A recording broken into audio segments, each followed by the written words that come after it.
এই মন্তব্যটার উইথড্র করে নেওয়া উচিত ছিল। এই ধরনের স্ববিরোধী আচরণের পিছনে যেটা আছে সেটা হচ্ছে একটা প্রগাঢ় অশিক্ষা। যখন একটা মানুষ দৃশ্যতই একটা পাঁঠামি করেছে, এবং সবচেয়ে ভালো হতো যদি পরিষ্কার বলতো, তা তো গেল না, উল্টে একটা ওই আর কি চেতলার মস্তানের মতো, ওকে কি বলছে না বলছে আমার কিছু যায় আসে না। আর আমাদের নাগরিক সমাজ, ও ফিরাদ বলেছে, তো ফিরাদ বললে 7 খুন মাপ, শুভেন্দু বললে চোর।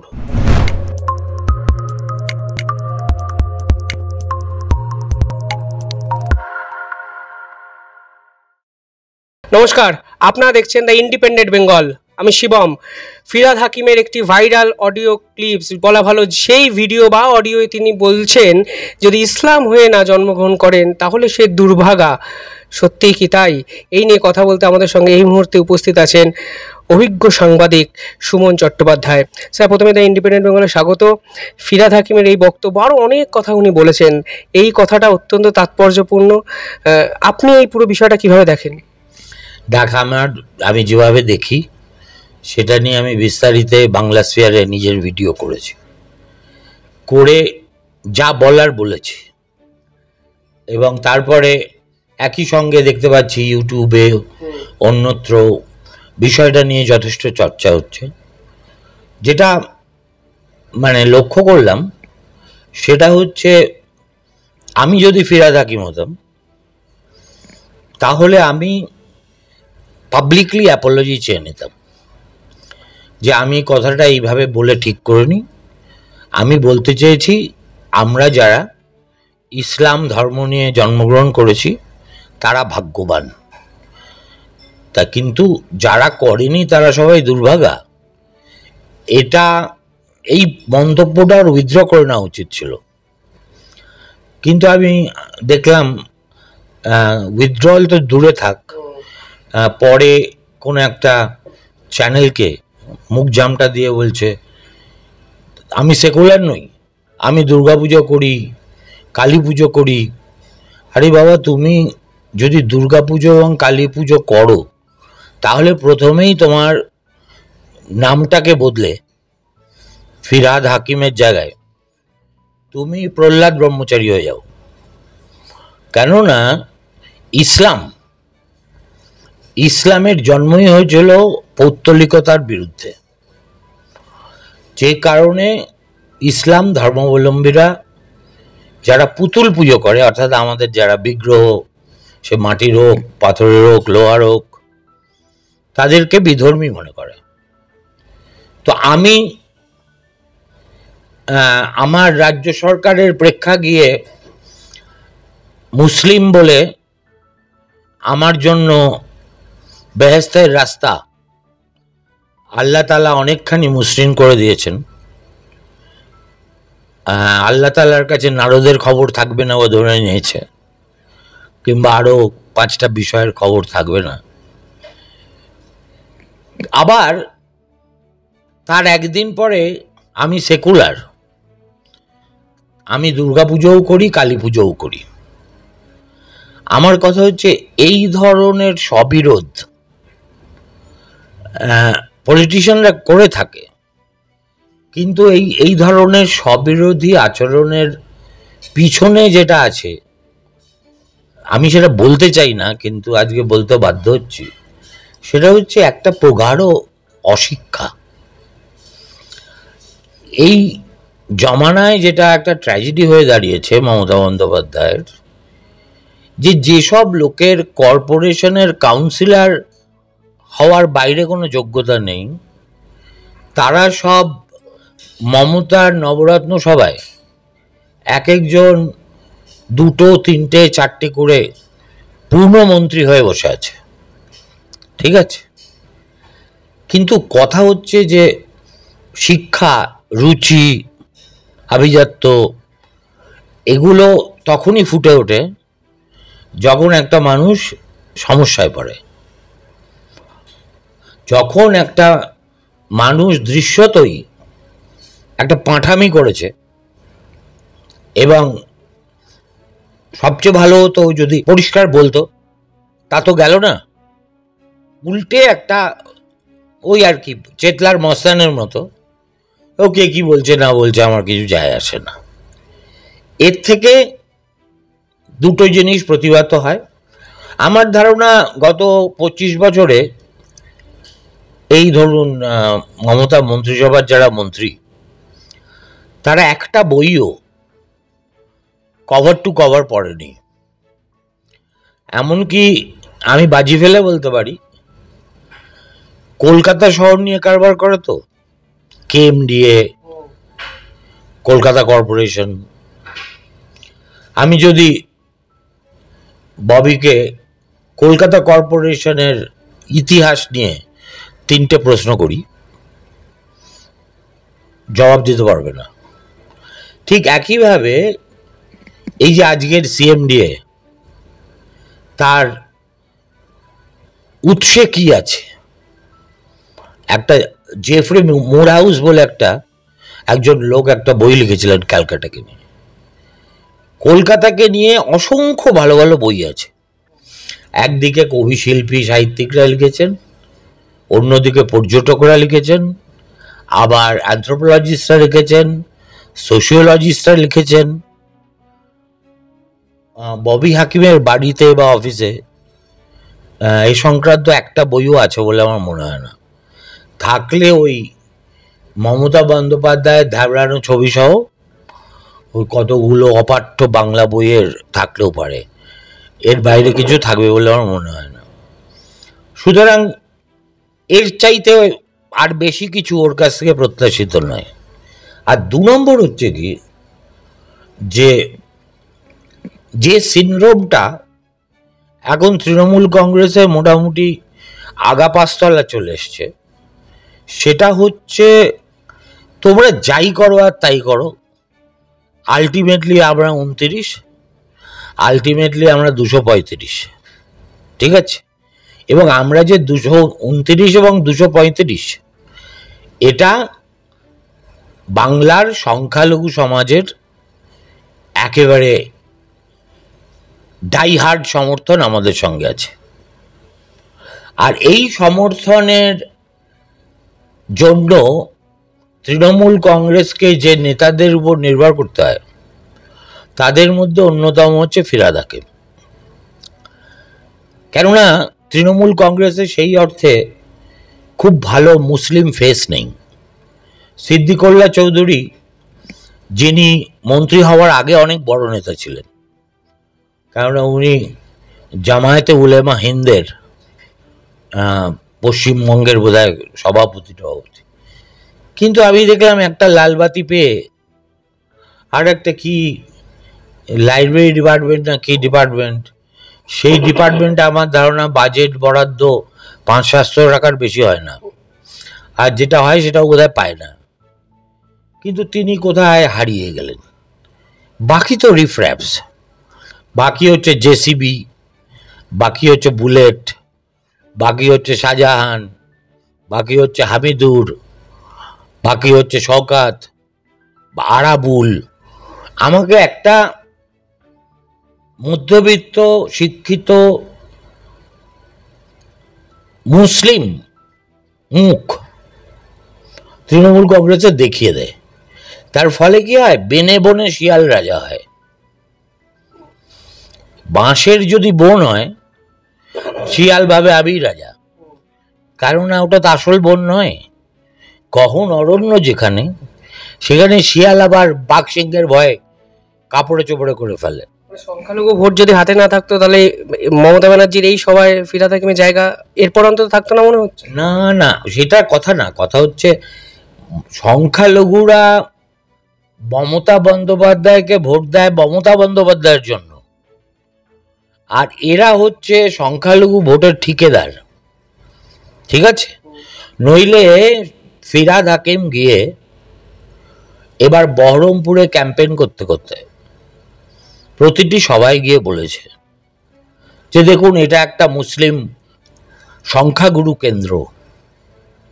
অথচ ট্র্যাজেডি হলো 1952 সাল থেকে আজ পর্যন্ত আপনারা কোনো মুসলিম প্রার্থীকে জেতাননি।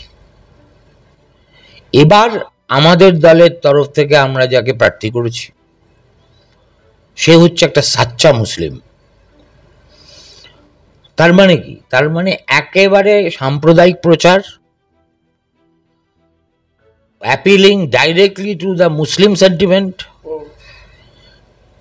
কিন্তু আমাদের নির্বাচন কমিশন, আমি জানি না কবন্ধ বলবো না কনিষ্কের মতো মস্তকহীন বলবো, দে টুক নো নোটিস।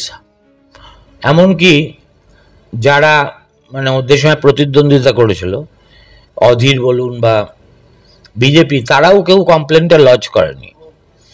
কিন্তু এর চাইতে কোনো র্যাবিড কমিউনাল প্রচার হতে পারে না, ঠিক আছে? এখন যদি কোনো বিজেপির নেতা গিয়ে মালদায় দাঁড়িয়ে বলে যে আজকে আমরা আমাদের স্বভূমিতে এই বিধর্মীদের দ্বারা সম্পূর্ণভাবে এনসার্কেলড হয়ে গেছি, হিন্দু খাতরে মে হ্যায়, ঠিক আছে? অতএব আপনাদের উচিত দলমত নির্বিশেষে, যদি আপনারা হিন্দু হন, সাচ্চা হিন্দু, তাহলে আমাকে ভোট দেবেন। এই মিডিয়া, এই তথাকথিত কি যেন বলে বিদ্বজ্জন সমাজ, কেমন ছিঁড়ে খেত, বলতো সাম্প্রদায়িক।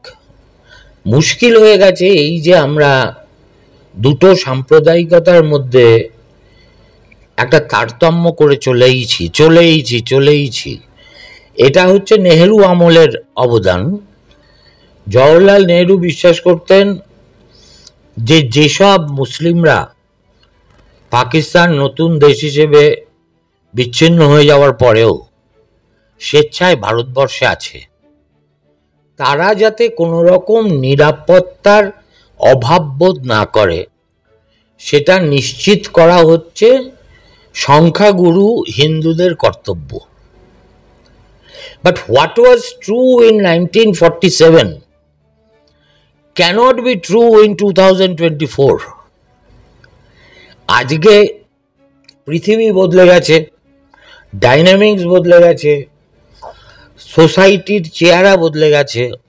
এখানে যদি ফান্ডামেন্টালিজমকে প্রতিহত করতে হয়, তাহলে মানে এক নিঃশ্বাসে রং না দেখে দুটো গোষ্ঠীকেই কাঠগড়ায় তুলতে হবে।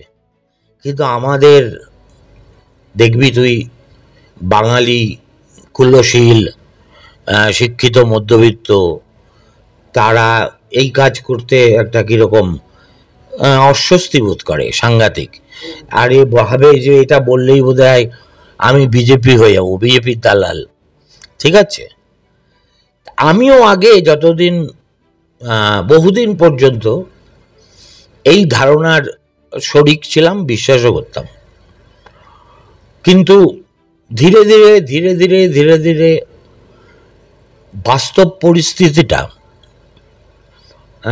যেদিকে যাচ্ছে, তাতে আমার মনে হচ্ছে যে এখনই যদি আমরা সতর্ক না হই, আমরা মানে হিন্দুদের কথা বলছি না, স্টেট বা নাগরিক সমাজ, তাহলে কিন্তু পশ্চিমবঙ্গে 46-এর পুনরাবৃত্তি হওয়া সম্পূর্ণভাবে এড়িয়ে যেতে পারছি না। কিছুদিন আগে আমি দক্ষিণ 24 পরগনার রায়চকের দিকে যাচ্ছিলাম, কোনো একটা জ্যামে গাড়িটা আটকেছে, আমি কাজটা নামিয়ে দিয়েছি, হঠাৎ দেখি মাইকে কে একটা বক্তৃতা দিচ্ছে এবং পরিষ্কার শোনা যাচ্ছে রাস্তা থেকেই সেই ভদ্রলোক বলছেন যে আমি আমার সমস্ত হিন্দু ভাই প্রতিবেশীদের বলতে চাই, আপনারা কেউ ভয় পাবেন না, কেমন, আমাদের দ্বারা আপনাদের কোনো ক্ষতি হবে না। আমি ভাবলাম আমি কোথায়, বাংলাদেশে ঢুকে পড়েছি নাকি?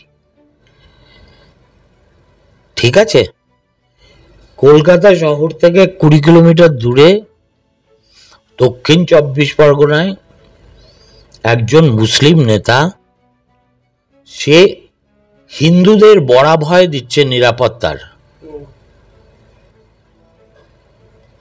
আমার বক্তব্য হচ্ছে, every action has its equal and opposite reaction, কেমন? আর এইভাবে যদি আমরা চলি এবং এক দলের বদমাইশি, ধাস্টামি,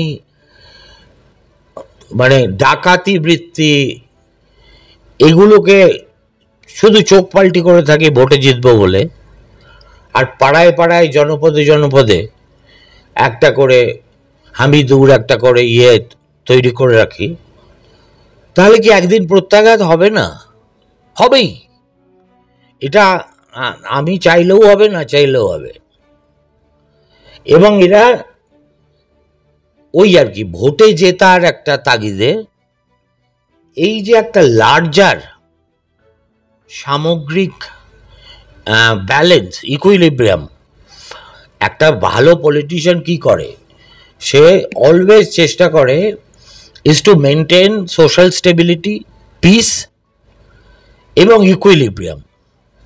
যেমন একটা কন্ট্রাস্টে আমি এক্সাম্পল দিচ্ছি। বুদ্ধবাবু মুখ্যমন্ত্রী হওয়ার পরে প্রথমে সম্ভবত লালকৃষ্ণ আডবাণীর দ্বারা প্রভাবিত হয়ে যেসব কথা বলছিলেন, তাতে মৌলিকভাবে তার সঙ্গে বিজেপির বক্তব্যের কোনো পার্থক্য ছিল না।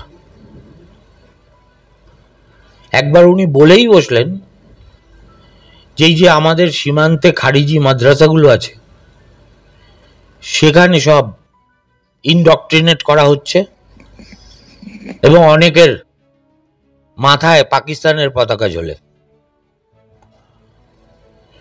যেই বললেন উনি, অমনি মুসলিম খাতরে মেয়া হয়ে গেল। এই সিদ্দিকুল্লাহ, জামায়াতে উলেমা হিন্দ, তাদের সর্বভারতীয় সভাপতি মাদানিকে কলকাতায় ডেকে এনে এই এসপ্ল্যানেডে যে সমাবেশ করেছিল, আমি আমার জীবদ্দশায় মুসলিমদের অত বড় সমাবেশ দেখিনি। মানে এমন ভিড় হয়েছিল যে আমি আনন্দরায় পত্রিকা অফিসেই যেতে পারলাম না। প্রেস ক্লাবে এসে ঢুকে অনেকক্ষণ ওয়েট করে তারপরে অফিসে যেতে পারলাম। এরপরে কি হলো? এরপরে সিপিএম তাদের রাজ্য সম্পাদক মণ্ডলীর বৈঠক ডাকলো। সেখানে বৃদ্ধ জ্যোতি বসু, যিনি রিটায়ার করে গেছেন, তিনি মিটিংয়ের শুরুতেই বুদ্ধবাবুকে বললেন, বুদ্ধ, এনাফ ইজ এনাফ, তোমাকে প্রকাশ্যে বলতে হবে যে তুমি ভুল বলেছ এবং তার জন্যে ক্ষমা প্রার্থনা করতে হবে। বুদ্ধবাবুও তো গোয়ার ছিলেন, তিনি ক্ষমা প্রার্থনা করেননি, কিন্তু তার ওই চরম অবস্থান থেকে নেমে এসে, যেটা পলিটিশিয়ানরা সেই বাজারে সবসময় করতো, সেটা হচ্ছে আমি যা বলতে চেয়েছি মিডিয়া সেটার অপব্যাখ্যা করেছে। তখন তো আর এত কথায় কথায় টিভি আর বুম ছিল না। কিন্তু উনি তারপরে আর বুদ্ধবাবুর মুখে কোনো রকম ইসলামী জঙ্গিপনার বিরুদ্ধে একটি কথাও আমরা বলতে শুনিনি। Contrast this with Firhad Hakim. খারিজি মাদ্রাসায় এই ধর্মীয় সিলেবাস পড়িয়ে আরবি, ফার্সি, এই বাচ্চা বাচ্চা ছেলেগুলোর মগজ ধোলাই হচ্ছে, এটা তো হক কথা, অত্যন্ত সত্যি কথা। এবং একটা রাজ্যের প্রশাসক হিসেবে, যিনি আইন শৃঙ্খলারও দায়িত্বে আছেন, তিনি যদি এই কথা বলে থাকেন, তাহলে মহাভারত কি অশুদ্ধ হয়?